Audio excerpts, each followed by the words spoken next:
নমস্কার বন্ধুরা, Bengali blogger নুপুরের চ্যানেলে আপনাদের সবাইকে স্বাগত। আমার ভিডিওগুলো দেখবেন আর বেশি বেশি করে কমেন্ট করবেন, বুঝেছেন? আপনারা আমার ভিডিওগুলো দেখবেন, বেশি বেশি করে কমেন্ট করবেন, আপনাদের মতামত অবশ্যই জানাবেন। সর্বমঙ্গল মঙ্গলে শিবে সর্বদ সাধিকে শরণে ত্র্যম্বকে গৌরী নারায়ণী নমস্তুতে। শিব শ্যামা মার কথা আসি। শ্যামা মা কালকে উনি ভরে পড়েছেন, কালকে মঙ্গলবার গেছে, কালকে উনি ভরে পড়েছেন, মঙ্গলবার গেছে। ভরে পড়ে ওই রকম বেসুরে কে কথা বলে? ধুনো খায়, কেউ কোথাও শুনেছেন আপনারা? ধুনো খায়, উনি ধুনো খাচ্ছে, চকমমকম করে আওয়াজ হচ্ছে, উনি ধুনো খাচ্ছে, মানে পুরো রাক্ষসী, বলতে বাধ্য হলাম, পুরো রাক্ষসী। কালকে আমি ভিডিও দিতে পারিনি কেন আপনারা জানেন? কালকে কেন ভিডিও দিতে পারিনি? এনার ভর দেখে, এনার ভরের মধ্যে না কোনো ভগবানের প্রবেশ ছিল না, কোনো ভগবানের প্রবেশ ছিলই না। এনার মধ্যে প্রবেশ ছিল বুড়ি আত্মা। আমি আপনাদের বলছি, বুড়ি আত্মা। ভালো করে আপনারা ভরটা দেখবেন, বুড়ি আত্মার প্রবেশ ছিল। ওই দেখে আমি কালকে ভিডিও দিতে পারিনি। ভয় পাইনি, একদম না। রাকে হরি মারেকে। আমার ঘরে মা মনসা আছে, মা তারা আছে। আজ পর্যন্ত আমি কোথাও থেকে ধাগা বলুন, কবজ বলুন, কিচ্ছু আমার লাগেনি। হ্যাঁ, এইটাতে যদি বলে না তোমার অহংকার লাগেনি, হ্যাঁ আমার অহংকার, আমার লাগেনি। আমাকে কেউ কিছু দিলে পড়ার জন্য অটোমেটিকই আমার গা হাত থেকে আমার খুলেছে, আমার থাকে না, আমার শরীরে থাকে না। কোনো জিনিস কেউ কিছু দিলে আমার শরীরে থাকে না, আমি রাখতেও পারি না। এমন কি আমার হাতে আংটি পর্যন্ত থাকে না। জানি না এটা কেন।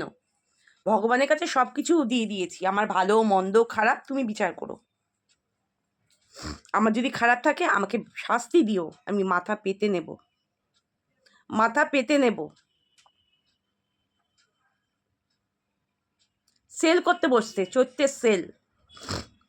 আমার মা জাগ্রত, আমার মন্দির জাগ্রত, সব জায়গায় মা জাগ্রত, আগেও বলেছি এখনো বলছি।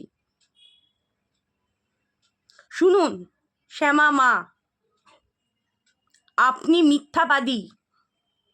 কেন বলছি বলুন তো? আপনি বললেন না যে কৃষ্ণকালী মায়ের শালিকা, সে শিবকে ঘি মাখিয়ে সে ঘাসে হাত পুছেছে। মিথ্যে কথা বলেছেন।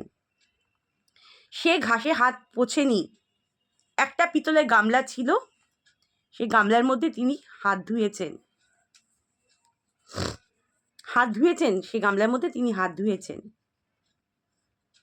আর বেদির ওপরে উঠে মালা পরানো, আমরা যখন মা দুর্গাকে যখন আমরা বরণ করতে যাই, তখন দেখেছেন মাচাগুলো তৈরি করে, ঘাড়ের মধ্যে উঠে একদম পুরো তার বডির মধ্যে উঠে গিয়ে তাকে বরণ করা, তাকে মিষ্টি খাওয়ানো, যেমন বরণের ফর্মালিটি থাকে। তখন কিছু হয় না? মঙ্গলা মা তার ঠাকুরকে শাড়ি পরাচ্ছে, শাড়ি পরাতে গেলে ঠাকুরের কাছে যেতে হবে, তারপরে গিয়ে তো সে শাড়ি পরাতে পারবে, এমনি তো পারবে না। আপনাকে শেখাতে হবে না কৃষ্ণকালী মায়ের কি করে সেবা যত্ন হচ্ছে, আপনাকে শেখাতে হবে না। আপনি শিখুন, আপনার শেখার অনেক দরকার। আপনি শিখুন, আপনি জানুন। ওই মঙ্গল ঘট কি কারণটা তো বলতে পারেন না, মঙ্গল ঘট কেন পাতা হয়। আপনারা মঙ্গল ঘট একদম অমাবস্যায় গেটে গুটে ঘর করে রেখে দিয়েছেন, নাটকবাজি পেয়ে বসেছেন। নাটকবাজি কি করবেন? আমাকে অভিশাপ দেবেন? দিন আমাকে অভিশাপ দিন। আপনার তো অভিশাপ ছাড়া আর কোনো কিছু নেই। লাইভে বসে ভগবানের দিকে মুখ দেখিয়ে মানুষকে অভিশাপ দেওয়া ছাড়া তো আপনার কোনো কাজ নেই। আপনি কৃষ্ণকালী মায়ের শালিকার পেছনে পড়ে আছেন, সে কি ভুল করছে না করছে। আপনার ভুলটা দেখুন, আপনার ভুলটা দেখুন। আমি যেই টোটকাগুলো ইউজ করি, আমি সেই টোটকাগুলো মানুষকে দেব, মানুষের যাতে উপকার হয় আমি দেব। কি করতে পারেন কি না পারেন দেখিয়ে দেবেন আপনি।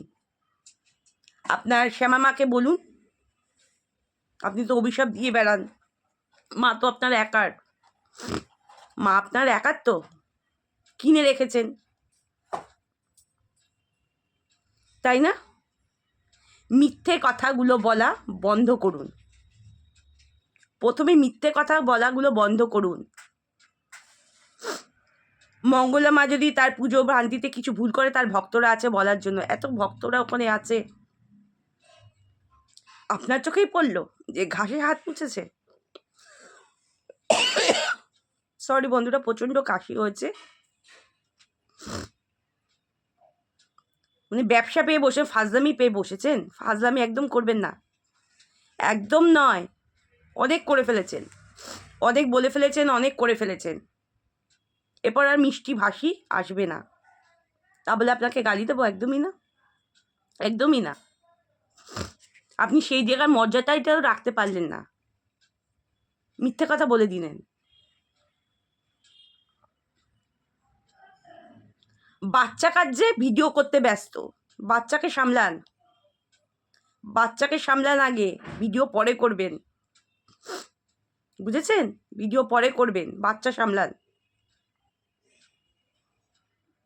সারাদিন খাটে একই কথা, আমার ঠাকুরঘর, সবার ঠাকুরঘর পরিষ্কার থাকে। আপনাকে এইটুখানি বলার ছিল। আজকে শরীরটা বেশি ভালো না বন্ধুরা, খুব কাশি হচ্ছে, খুসখুস কাশি, এদিকে গরম লাগে আবার এদিকে কাশি। আপনারা রোজ সকালবেলায় উঠে একটা কাজ করুন, রোজ সকালবেলায় উঠে সূর্য প্রণাম করুন, সূর্যকে জল দিন, ওং সূর্যায় নমঃ বলে আপনারা জল দিন। জলটা যাতে, যখন জল ঢালবেন সূর্যকে, তখন জলটা যাতে পায়ে না লাগে। কোনো বালতি মধ্যে এরকমভাবে ওং সূর্যায় নমঃ ঢেলে বালতির মধ্যে যাতে জলটা পড়ে, সেই জলটা অন্য কোনো গাছে আপনি ঢালতে পারেন, কিন্তু তুলসী গাছে আপনারা সেই জল ঢালবেন না। এইটুখানি বলার ছিল। তোমাদের মতামত অবশ্যই যেন জানিও। আমার ভিডিওটা যদি ভালো লেগে থাকে অবশ্যই জানাবে, আর তোমাদের কমেন্টগুলো অবশ্যই করবে। বেশি বেশি করে আমার ভিডিওগুলো দেখো, বেশি বেশি করে। আরও কথা বলবো, আজকে শরীরটা ভালো না, বেশি বেশি কথা বলতে পারছি না, আরও অনেক কথা বলবো। যে যেখানে আছো সবাই ভালো থাকো, সুস্থ থাকো, এই কামনাই করি। নমস্কার।